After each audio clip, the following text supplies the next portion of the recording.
Hello everybody, great to be with you again. Welcome to this Q&A session with Plamen Nikolov, our General Manager of Esseterre, Bulgaria. My name is Tim Valentiner. I am the Vice President of Global Strategic Sourcing for doTERRA International. And we received a list of questions from all of you, and we are now going to try and answer some of them. But first, we're excited mostly to be able to feature these three amazing, beautiful oils from Bulgaria. First, of course, lavender, melissa, and then rose. And this Bulgarian Flowers Collection is special and unique in the touch format just for the European market. Plamen, you have it. Hold it up. I have it. There it is. The Bulgarian Flower Collection. We hope everyone has ordered one already. If you haven't, don't miss out.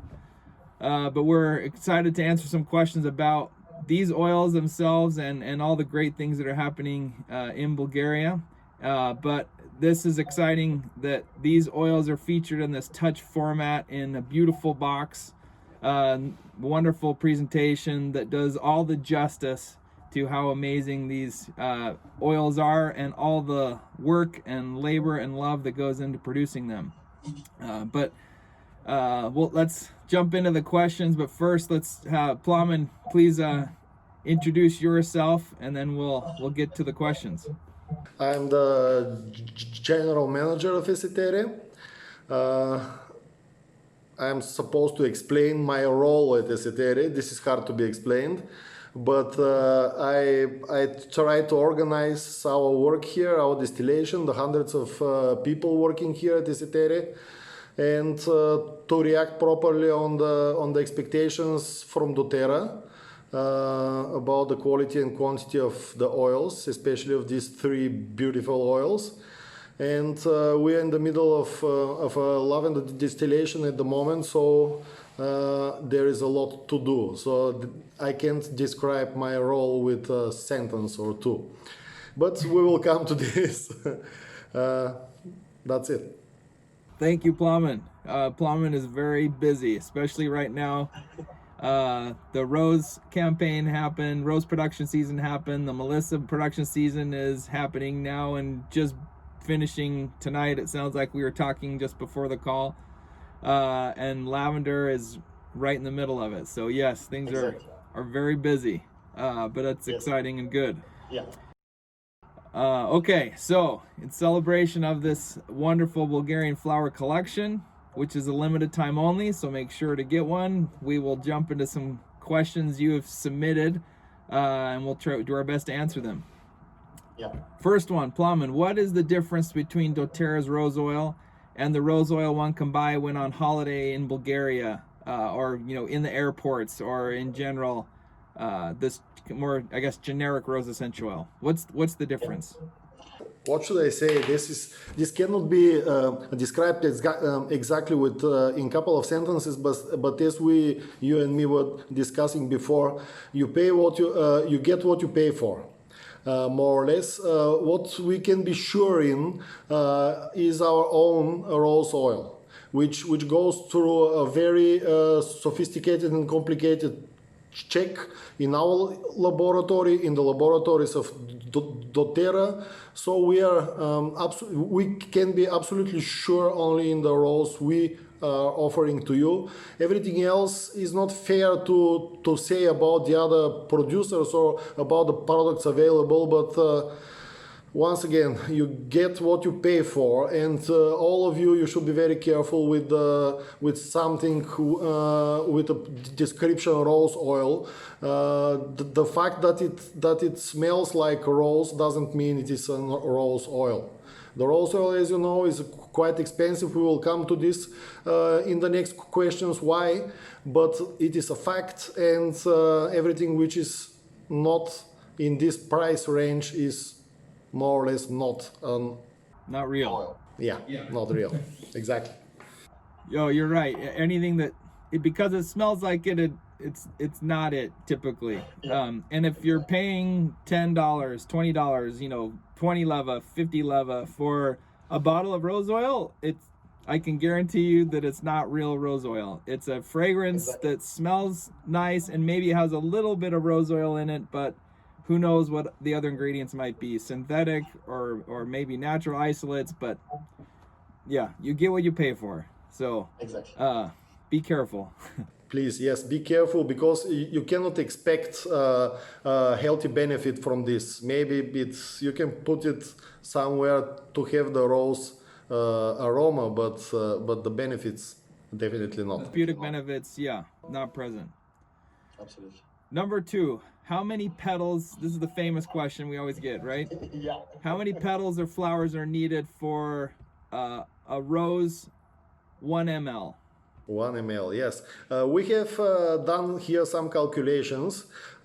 Exactly 3.6 kilograms of rose petals are enough to produce 1 ml of rose oil. Or in other words, imagine 3,600 kilograms of rose petals are enough for 1 kilogram of rose oil.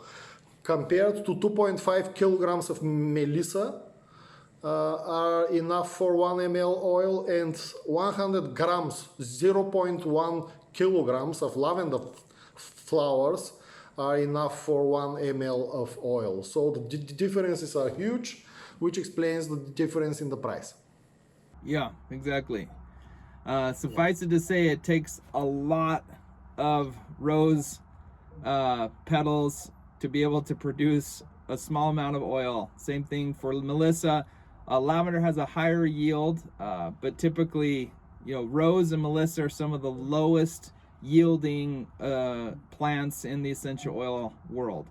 If I may say something else, which is maybe with a couple of sentences very interesting, melissa and lavender can be harvested with a machine, which the rose you can't do. The rose petals are hand-picked, and you can imagine that the best picker in his best moments of the day can do maximum maybe a couple of 100 kilograms of rose petals, maybe 300-400 kilograms of rose petals a day, which means that you cannot even collect or pick enough rose petals for 1 kilogram of oil. This is a very, very hard work, the rose picking, by the way. Yeah, it is a massive effort to collect all the roses, and during a very crunched timeline of when they have to be picked. They're only able to be picked in a very 2 or 3 week long period. Exactly, early in the morning. Yes. One calculation that we've included in the past is it takes about 10,000 rose blossoms to produce 5 ml of rose oil. So if we divide that by 5 for a 1 ml, then we're talking about 2,000 more or less rose blossoms to be able to produce 1 ml of rose oil. So it requires a tremendous amount of raw material. Okay, question number 3. Is there any waste in the production of these essential oils? Yes, of course there is waste. Finally, these are plants and they are distilled. For your information, the lavender and melissa are steam distilled. Rose is a water steam distillation, which means that you put the rose petals in the boiling water. But in any case, there is a plant, there is a biomass left at the end. And we are working already a couple of years on this to organize it, to compost it. It is a hard work to persuade the farmers to bring it back on their fields. This will happen in the next 5 years. It will take us only 10 years to make them understand that this is the best way. But we are working on this at the moment. There is a compost place not so far away from our distillery where we bring all the biomass. So because this requires so much biomass to produce the oils, obviously after distillation, there's a lot of material that the fiber, the cellulose material that is not absorbed or not extracted during the steam distillation process. all of this, you have to do something with this. So everyone, depending on the oils and part of the world, different things can be done with it. But in the case of Bulgaria, it's typically used as a compost, a biomass that can be turned into compost that goes into organic fertilizers or to other type of compost material. At one point, we were providing this for a dairy operation. Some of the lavender post distilled material, which is a good fiber feedstock that can be used for animals. So we're always being creative in how we can make sustainable, productive use of this biomass post distillation, and so we will always be finding new and creative ways to make sure we're using every single piece of the plant after we've extracted every drop of oil that we can.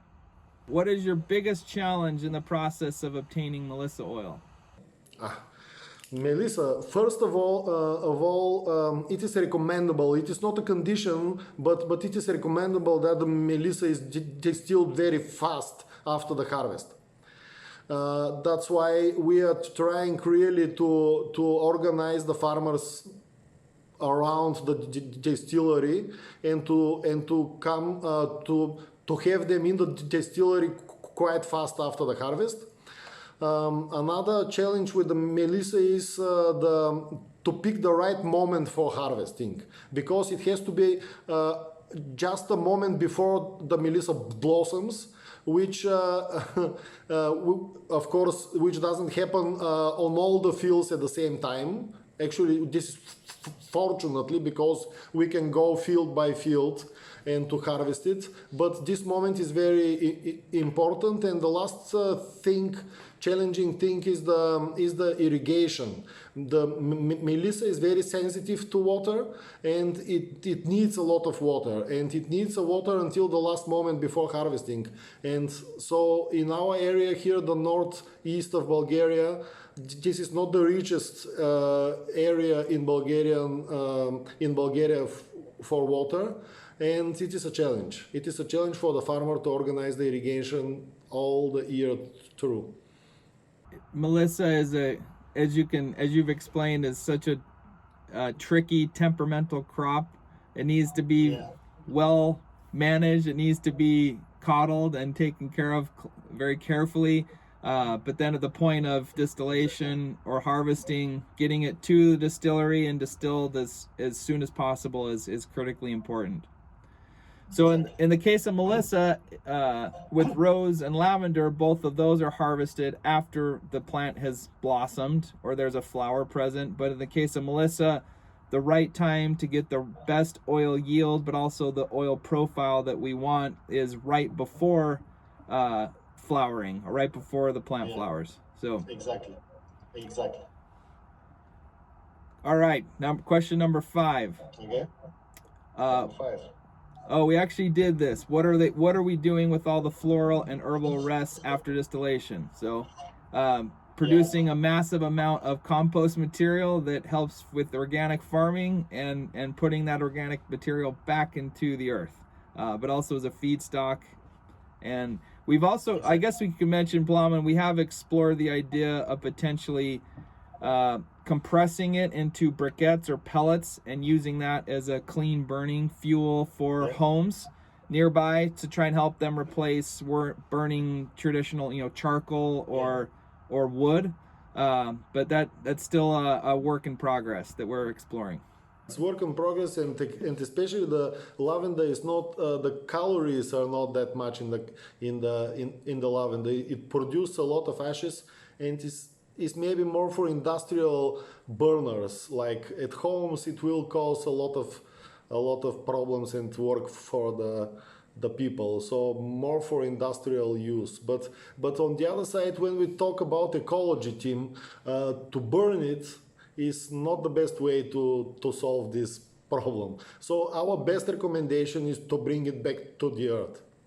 Great, thank you. This is a good segue to our next question, which is, I'm wondering about monoculture. How do we make sure that the soils stay fertile?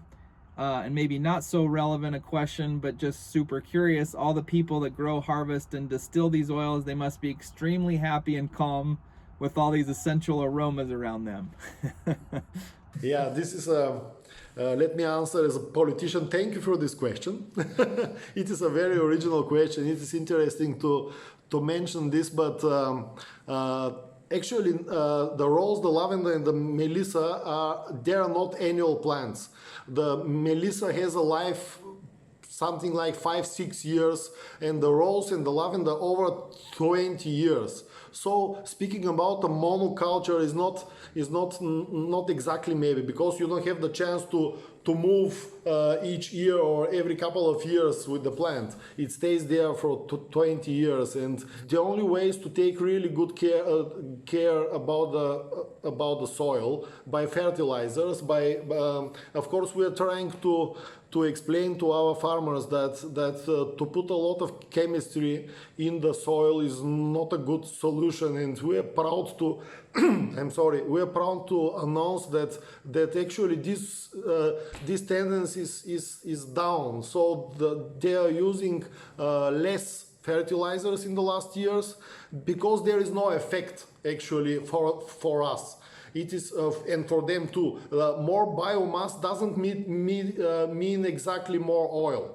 Sometimes, in some cases, especially with the melissa, which is a very fast-growing plant, you can achieve exactly the opposite with more fertilizers. You can have a large plant with a very hard stick where there is no oil. So the idea is to leave the plant to have its life on a natural basis, and not to help the plant grow fast with fertilizers. And they slowly understand this, and we are very happy with this development and understanding from our farmers. And going to the second part of the question, if they are happy or not, they are definitely happy. But honestly, maybe I will tell you something which is not very okay, but I will say it. Bulgaria might be a great producer of essential oils, but among the people there are no tradition to use the essential oils. And honestly, Tim, actually the doTERRA is making also here the impact that our farmers and the people in Bulgaria get knowing the oils through doTERRA and not through the own production, which is very funny. Yeah, no, it's great. It means a lot of work for our wellness advocates in Bulgaria, especially need to teach and train and educate so people know the amazing oils that are produced in the fields around them. Exactly. Yeah. In the terms of monoculture, you're absolutely right that with a perennial crop that regrows year after year, the problems that typically happen with monocropping are not as present. Where if you have a corn or a soy or a wheat crop or sunflower, something that gets replanted, an annual crop once every year, that's where you can have a lot of the changeover and problems with losing biomass, but even carbon material from natural carbon material from the soil.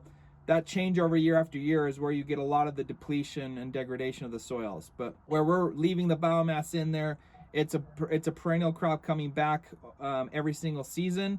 Then the way we treat and help maintain the soils during harvest, but after is what's most important. And Plamen, how do we maybe explain a little bit about how do we provide those agricultural services to the farmers with whom we're working? How do we make those recommendations to use less fertilizers or using more compost or organic fertilizers when they're helping to maintain their melissa or lavender crops? How do we provide those services? We have two agronomists employed at Esseterre. Their only job is to go farmer to farmer to our contracted farmers and to talk to them on the field, by the way. And they're discussing not the questions in principle, but with each farmer they're discussing the situation about his field, on the field, which is customs made advice. And on the other side, we are collecting our farmers. We are inviting them at least twice in a year, a little bit before the campaign and after the campaign, to discuss the results and our expectations. Actually, because this is our fifth campaign already with the lavender, we know very much, a lot about the plants, not only lavender but also melissa, and it is easy to convince the farmers when we have the results on the table, the numbers on the table. The numbers speak the easiest language, the direct language, and this is how we approach them. Of course, we are talking about some problems for years, but when you put an Excel spreadsheet in front of them and compare the years, this is the best way to persuade them for the idea. Yeah, great. So a lot of outreach, a lot of coordination before and after the harvest, but we also have 2 agronomists that are visiting each and every farmer, helping them to know how to maintain the fields, how to implement the latest strategies or the latest inputs that we're recommending, but then also when's the right time to harvest and how do we optimize the oil yield and the oil quality based on what's going on in their field. Absolutely, exactly. What is the harvest season for lavender, melissa, and rose, and can you harvest them more than once a year? Only the melissa is harvested twice a year. As I told you before, this is a very fast-growing plant, and we are harvesting this once at the end of June, second half of June, and then in August. The rose and the lavender are harvested once in the year. The rose is harvested in the second half of May and the first half of June. For the lavender, the month is July. July is the lavender month. And as I always made this joke, I will make it again. So we are traditionally, really, we are starting the campaign on the 4th of July. Not because of US, but it happens every year. And by the way, nothing to do with doTERRA. It happened this year too. And sometimes at the end of July we are done with the lavender. Of course, depending on the rainy days in the month, which are less than usual. Yes. Maybe people didn't know this, but the reason for all of the fireworks and the excitement and celebrations in the United States on the 4th of July is partially about Independence Day, but it's also the start of the Bulgarian lavender campaign, the harvest season. Exactly. It cost us a lot, but we are continuing holding on the tradition. All right, great. How many people work in Bulgaria to produce our essential oils for doTERRA? Esseterre is growing really very fast, and only for 5 years at the beginning we were 3 people, and now our permanent employed people are 100, and we employ another 140 seasonal workers, and our season is actually longer than usual because we have to take care about the melissa, then the lavender, then again the melissa, so we employ them somewhere in May and keep the seasonal workers until at least the end of September to finish the second harvest of melissa, to clean up everything and to prepare the equipment for the next year. We have also savory in between, so there is a lot of work, and altogether in this month we are 240 people. So 100 full-time year-round, and then another about 140 seasonal workers that are employed for about 5 months of the year. Exactly. They're all maybe talk about how the seasonal workers are also paid and treated. Okay, of course I can mention this this will be understandable. There is a Roma minority in Bulgaria, and our workers are mainly from this minority, and actually we have a wonderful relation to these workers. A lot of them, the most of them actually are working already for the 5th time for Esseterre, or at least for the 4th time, and they are treated very fairly. Tax benefits, of course, and clothes and food and everything which belongs to a worker at Esseterre. They are very happy with us. There are two villages actually. Almost the whole villages are employed at a certain moment at Esseterre. And we know each other for years. We have been at family parties. Yeah, it is a great spirit in this direction, and we like it. No, thank you. It's important context that traditionally in a lot of the agricultural sector in Bulgaria, the Roma population are usually not treated well at all. They're usually paid in cash because people can avoid paying taxes that way, and they also can avoid, qualifying for the state programs that the Bulgarian state offers. But from the very outset, we made the very deliberate decision that we were going to elevate how the Roma, particularly workers, are treated. So providing them we help them get government documentation. We help them get a bank account set up. We ensure that they're being paid fairly, but also legally, and that all of the payments are going to an account, that they're recorded, that they're reported to the government, so that they can start to integrate better into becoming recognized working citizens within the country, so that they can qualify for the different programs, and trying to help remove the stigma, remove the way it's been done traditionally. And so trying to help raise and escalate, like we always do with Esseterre, to raise the bar in terms of how things are done in Bulgaria. And then all of this is in addition to, or not including the farmers with whom we contract and work for growing the lavender and the melissa and the rose. So more or less 140 lavender farmers that we've contracted or worked with. This year 136. And then how many melissa farmers have we contracted or worked with over the years? Approximately 25 or 28. All the contracted farmers this year are about 180. Lavender, melissa, and savory farmers. Great. So 100 permanent employees, 140 seasonal workers, and then on top of that, the lavender and the melissa farmers with whom we work, and then of course all of the rose harvesters that are collecting all the rose, which is hundreds, in some cases thousands in the season. Exactly. Great. What has been the impact of Esseterre and co-impact sourcing in Bulgaria? Actually, yes, we were just talking about this, that there is a huge number of farmers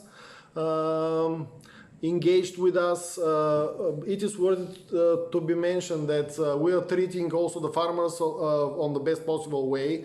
Our prices are in most of the cases the best. Actually, for the lavender and melissa, we are the price building factor.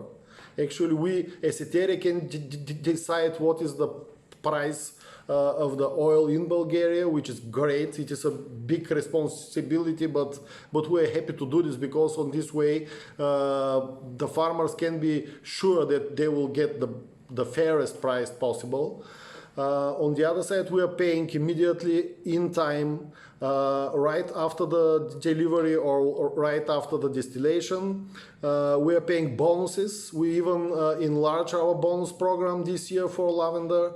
And we make the difference, because we are not only paying bonuses, but we are giving advices to the farmers how to achieve this.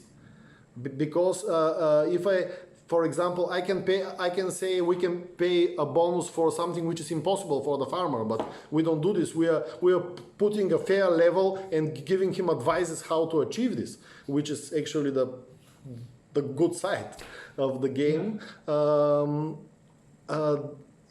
Of course, you can count at least 4 people to each farmer. Their whole families are engaged with in the most of the cases with the farming. Maybe talk about the lab, Plamen, just the fact of having a GCMS laboratory on site at the distillery has that ever been done before in Bulgaria, and how is that different? Actually, this is the first. Esseterre was the first distillery with a very sophisticated and equipped laboratory. The difference for the farmers is that the lavender, the oil, any oil they deliver or they distill with us can be checked immediately. Within a day or two, which means that we can say immediately what the price for the farmer will be. And on the other side, our laboratory makes a long-term studies, so that we can give advices. This is very important for me to have the possibility to advise the farmers. And what we are doing now, I told you a couple of days ago about the lavender, trying to enlarge the campaign. Our laboratory actually found out that if they start with the harvesting a little bit earlier, they will have better results and will be qualified for the bonus. And from the one side, this is good for the farmers. On the other side, this is good for us because on this way we get at least 1 or 2 weeks. We can act 1 or 2 weeks to the campaign, which makes our life easier. Allows us just to stretch out the production season. Yeah. And allows us to sign more contracts with more farmers, because I can tell you that we have a huge waiting list with farmers wanting to sign a contract with us, which is a great honor. Just 4 years ago, it was not the case.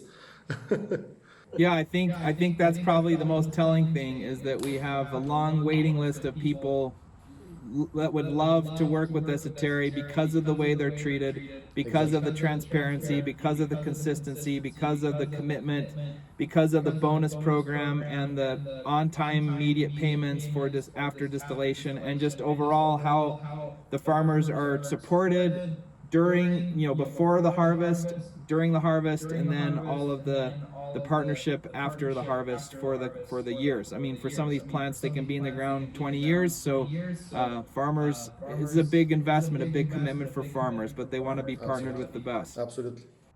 And traditionally, I think it's important also to note that without having a laboratory and testing and a bonus program, most of the time farmers are just motivated to produce as much biomass as they can and bring it to the distillery, and then whatever oil gets produced, it gets produced. There's really no focus. Without testing the quality of the oil, there's really no incentive or motivation for the farmers to improve the quality of their yields, which leads to better oil.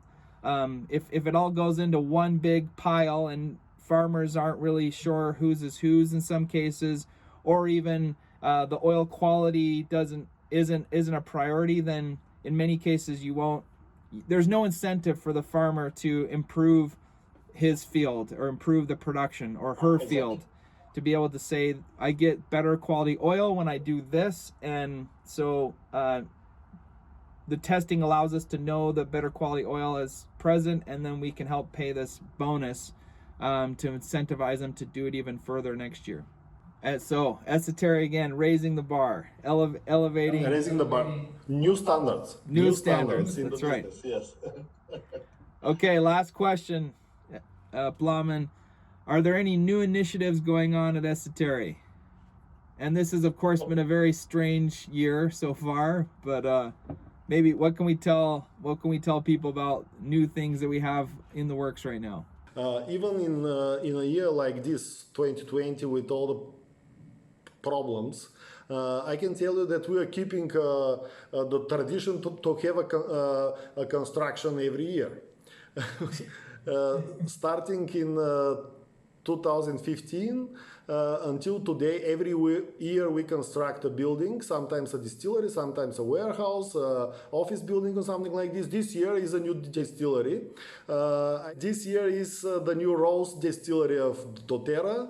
We started in February, March somewhere with the construction, and we are almost done. Very soon the last equipment will be installed and we can say the distillery is ready. there were some delays, of course, based on the situation in the world, but it's okay. Not a big deal. The rose distillery, Terra Rosa is the name, Terra Rosa. It will be in the heart of the Valley of Roses, in the Rose Valley, in the heart of Bulgaria. In the south central part. This is the place where the Rosa Damascena grows on the best possible way for our area, and the best possible oil can be distilled there. We are really in the heart of this Rose Valley, and can I say this? Everyone is invited to visit us next year or in the years after. There is a beautiful place. You have the mountains in front of you, and all the Thracian tombs around, a lot of history, and the rose gardens. Every couple of 100 meters, you have a rose garden blossoming in May and June. So this is the perfect place. We are intending to build the perfect rose distillery in order to have the perfect rose oil. This is the news. Yeah. Great. No, thank you. That will be very exciting. We were trying very hard to have it ready for the campaign, before May this year, but for obvious reasons that was not possible. But we still are very excited to be ready for the 2021 harvest season, and hopefully all of you have the chance to come and visit Terra Rosa at some point very soon, maybe early as next year. Exactly, and on the other side, as you can imagine, we cannot open a new distillery without visitors, without hundreds of wellness advocates. This is just not our tradition, so we will wait. All right, well, thanks so much, Plamen. This has been fun. I thank you. I thank you.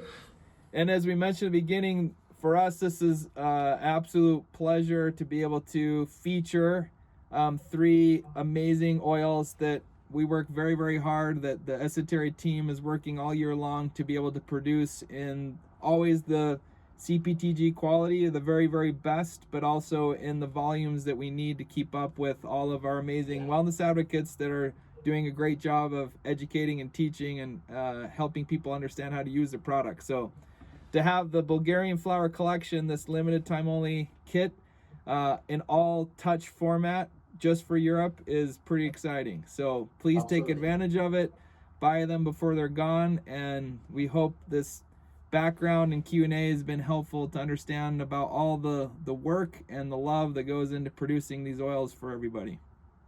Thank you very much, Tim. Exactly. Plamen, please get back to the campaign. We know it's a busy one.